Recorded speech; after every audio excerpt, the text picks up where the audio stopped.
Assalamualaikum warahmatullahi wabarakatuh, adik-adik sekalian. Pada pertemuan kali ini kita akan berdiskusi tentang mencari gagasan usaha pada mata kuliah pengembangan kewirausahaan. Oke, kita langsung saja. Apa tujuan daripada pembelajaran kita? Yang pertama adalah menjelaskan cara-cara mencari gagasan baru, menjelaskan bidang usaha kelompok kreatif, bidang usaha kelompok konsultatif, bidang usaha kelompok pelayanan, dan yang terakhir bidang usaha kelompok analitis, menjelaskan ide usaha dari imitasi. Pertama kita akan membahas tentang mengenal panggilan jiwa dalam berwirausaha. Agar berhasil ada 3 faktor yang sangat menentukan. Yang pertama itu adalah cocok dengan diri kita, kemudian akses, yang ketiga potensial. Apa itu cocok dengan diri kita? Di sini peluang bersifat personal, akrab dengan kita, yang memerlukan kemampuan atau skill, kepribadian, dan kita suka sesuai hobi atau minat. Nah, jadi ini faktor pertama yang bisa menjadi pemantik atau panggilan jiwa kita dalam menentukan bisnis. Bisa kemampuan, kepribadian atau hobi. Nah, yang kedua adalah kita bisa mengaksesnya. Ini berkaitan dengan jaringan, lingkungan, dan pendukung. Nah, yang ketiga potensial. Bagaimana komersialisasinya? Apakah mampu untuk memberikan pertumbuhan dan pengendalian investasi yang layak? Tapi jangan kesini dulu, nanti kelihatan dia ya.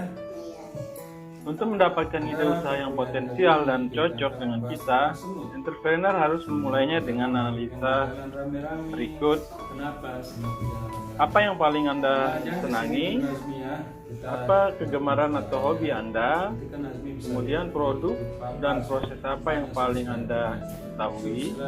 Adakah sesuatu yang ingin Anda lakukan ketika sedang menganggur? Apakah tujuan terpenting Anda dalam bisnis sendiri? Apakah mendapatkan keuntungan, kebebasan atau yang lain?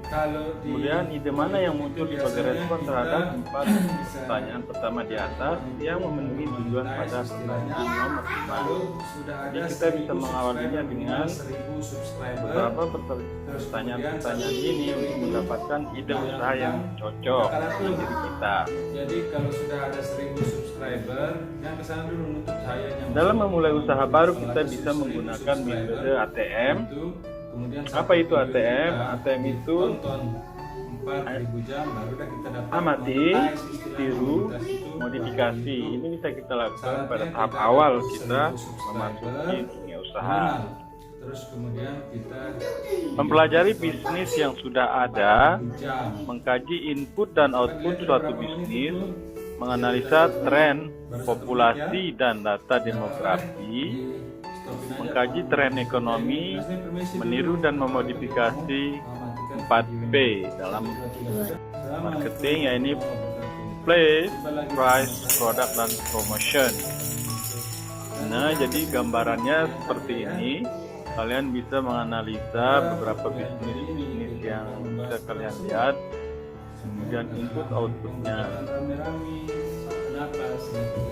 Modifikasi 4P juga bisa kita awali dengan memunculkan pertanyaan seperti berikut. Apa yang diinginkan oleh konsumen? Bagaimana cara memuaskan konsumen? Apakah cara terbaik untuk memuaskan konsumen?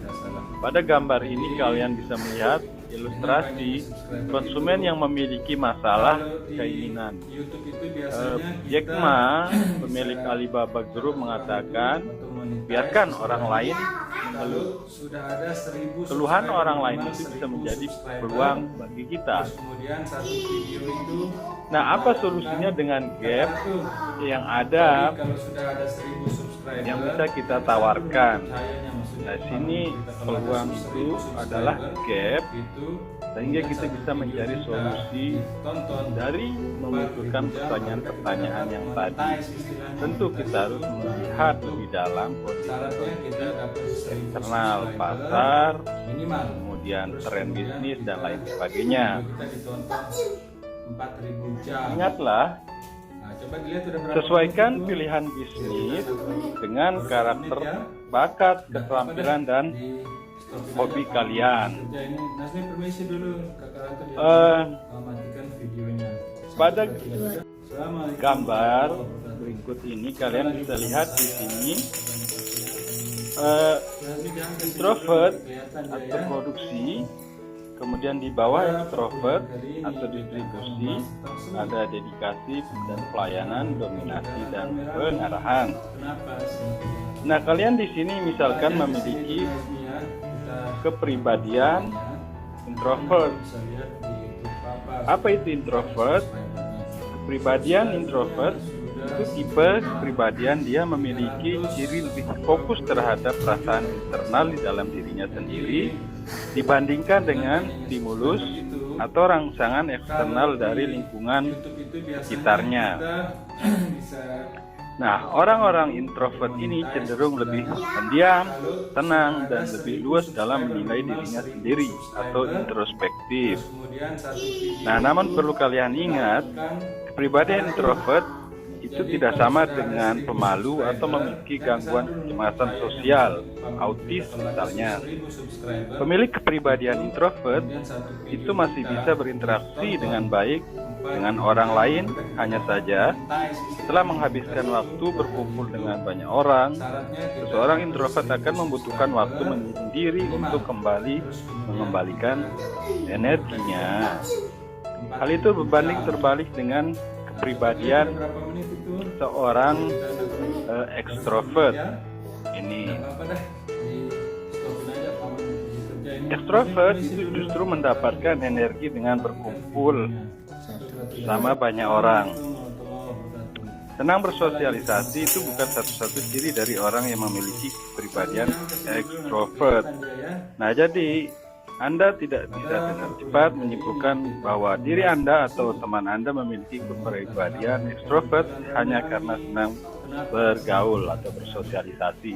jangan kesini dulu Azmi ya, kita Beberapa tanda-tanda yang dimiliki oleh orang-orang yang memiliki kepribadian ekstrovert itu diantaranya dia bersifat 300 optimis dan positif, jadi kemudian nyaman dalam dengan banyaknya kelompok. itu, Nah, orang yang berkepribadian ekstrovert ini dia merasa lebih berkembang dalam kelompok. Umumnya dia menjadi ketua atau pemimpin dari suatu komunitas atau organisasi, atau umumnya dia mendominasi suatu kelompok. video itu ditayangkan Dia akan masuk kalau dalam sudah ada 1000 subscriber, bagian dari berbagai komunitas dan organisasi di masyarakat, kalau ada 1000 subscriber dan dia jarang menolak undangan atau ajakan dari orang lain. Nah, yang kedua, dia senang bersosialisasi. Misalnya senang menjadi pusat perhatian, senang berkenalan dengan orang-orang baru, senang mengikuti kegiatan sosial, tidak malu untuk memperkenalkan dirinya pada orang lain. Nah, yang keempat, dia mudah bergaul. baru 1 menit ya. Nah, selain senang bersosialisasi, orang dengan kepribadian ekstrovert ini jadi lebih mudah berteman dengan orang lain dan memiliki banyak teman dan koneksi, serta sering dianggap ramah. Kita lagi bersama saya. Dia tidak senang sendirian. Nah, pada dasarnya dia suka bergaul, orang gaul. Nah, yang kemudian berikutnya, dia tidak takut mengambil resiko. Karena orang dengan kepribadian ekstrovert ini, Kenapa sih? dia akan merasa bangga setelah misalkan mengambil suatu resiko, Suaranya setelah berhasil atau melakukannya dengan sukses, dia akan merasa bangga.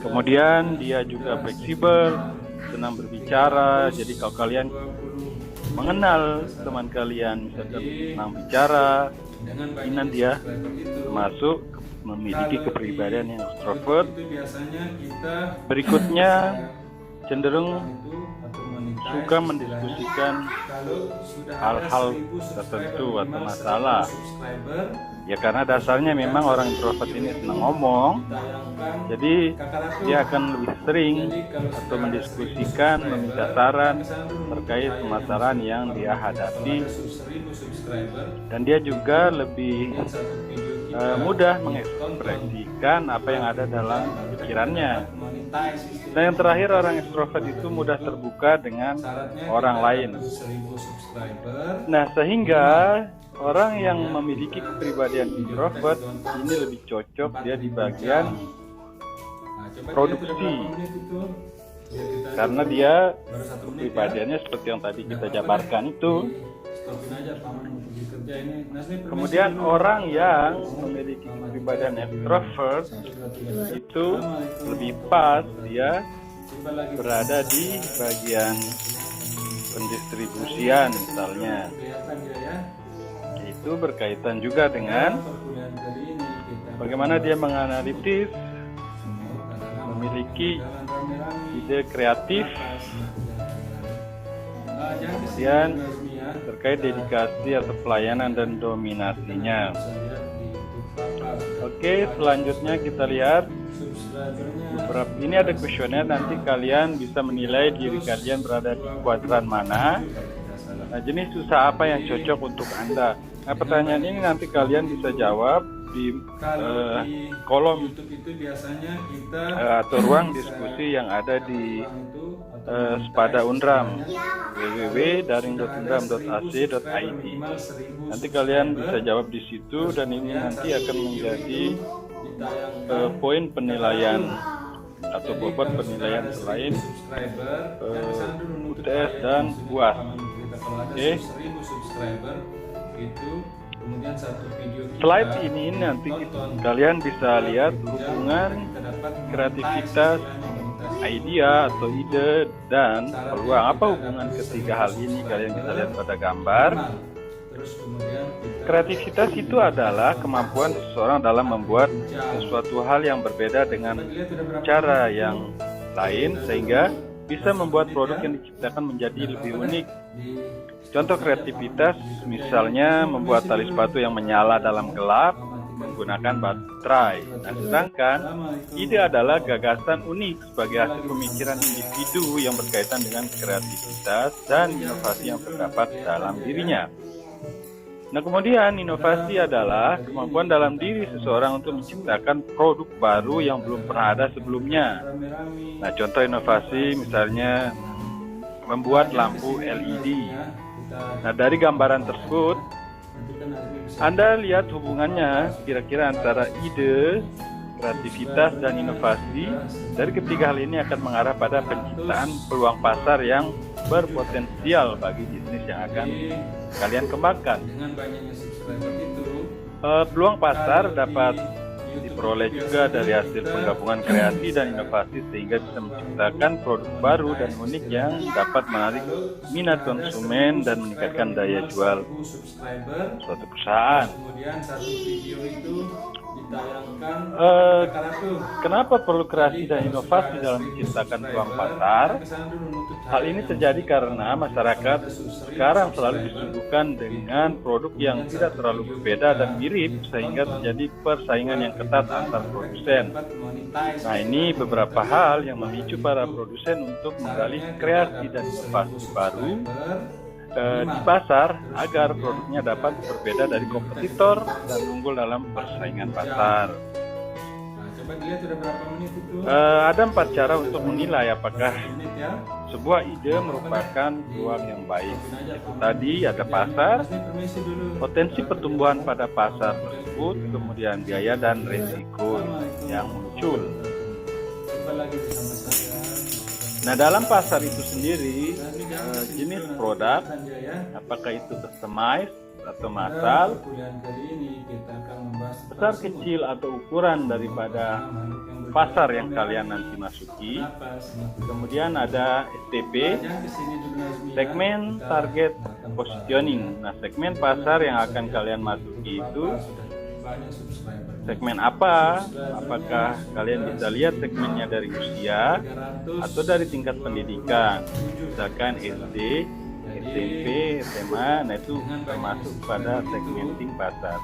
Nah, setelah kalian misalkan menemukan segmennya, berapa jumlah segmen yang ada di pasar itu bisa kita analisa melalui statistik, terkumpulkan di BPS, dinas perindak, dinas koperasi, dan sebagainya. kalian tetapkan berapa target yang kira-kira kalian bisa ambil. Kemudian positioning yang terakhir ini adalah posisi daripada kalian sendiri, positioning produk. Yang terakhir pengembangan. Nah, bagaimana potensi pertumbuhan pasar atau pertumbuhan ekonomi? Apakah marginnya cukup? Kemudian apakah tahan lama? Nah, pada gambar ini kalian bisa lihat kondisi jual beli motor bekas. Nah, kenapa masih ada pelaku pada bisnis ini? Tentu mereka melihat bahwa di situ ada margin yang cukup. Nah, kemudian juga dari sisi usahanya tahan lama. Nah, resiko, bagaimana persaingan yang ada dalam bisnis itu, apakah sulit atau mudah ditiru. Nah, ini tips praktis yang bisa kalian coba. Carilah ide bisnis dengan sering menghadiri pameran perdagangan dan investasi, mempelajari keahlian tenaga kerja lokal, investigasi material lokal dan sumber daya lain, kemudian mengkaji peluang substitusi produk impor. 27 kalau tidak salah. Jadi ada kalimat bagus, quotes, ketika satu pintu tertutup maka pintu lain terbuka. Nah, namun kita seringkali terpaku menyesali pintu yang tertutup itu sehingga tak bisa melihat pintu lain yang terbuka bagi kita. Alexander Graham Bell. Teruslah maju dengan ide-ide cemerlang. Kakak Ratu. Jadi kalau sudah 1000 subscriber, jangan kesana dulu nutup. Itu saja pertemuan kita pada kali ini. Terima kasih atas perhatiannya. Assalamualaikum warahmatullahi wabarakatuh. Syaratnya kita dapat 1000 subscriber minimal. Terus kemudian